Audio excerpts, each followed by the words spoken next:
teman, Eh, kenapa kau terburu-buru? Ayo duduklah di sini, makanlah bersama kami.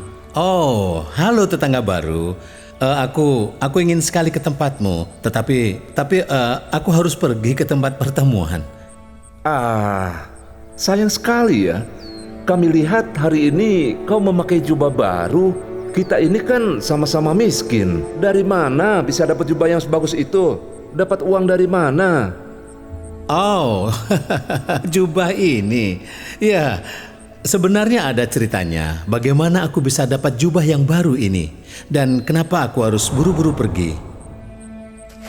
Sekitar beberapa tahun yang lalu, Petrus, salah seorang pengikut Isa Al-Masih, pergi berkeliling mengunjungi orang-orang saleh dan suatu hari ia berada di Lida. Di kota Yope ada seorang pengikut bernama Tabita.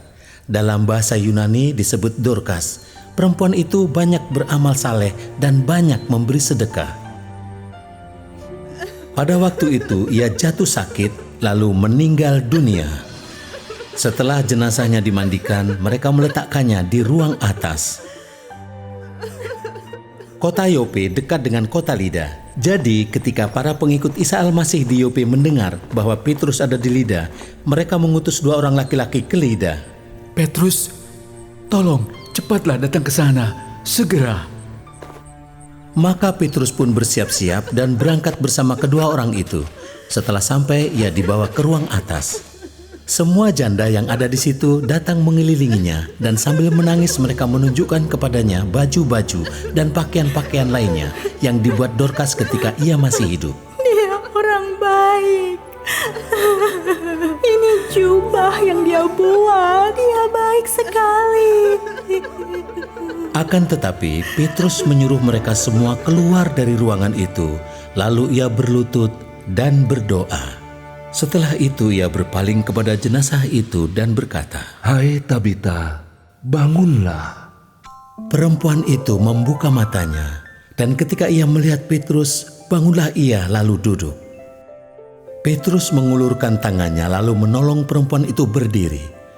Kemudian ia memanggil orang-orang saleh dan janda-janda tadi lalu menunjukkan kepada mereka Dorcas yang sudah hidup kembali itu.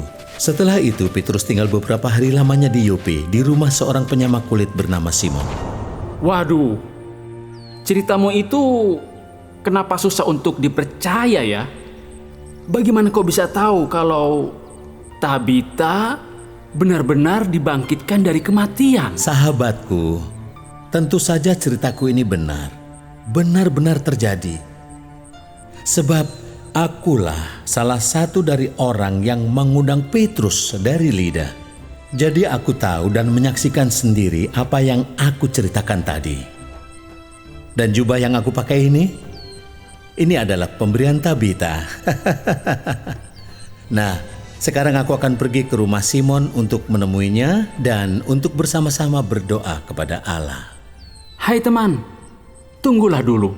Kami ingin pergi bersamamu. Kami ingin bertemu Tabita dan ingin dengar lebih banyak tentang Isa Al-Masih dan Petrus yang melakukan mukjizat itu.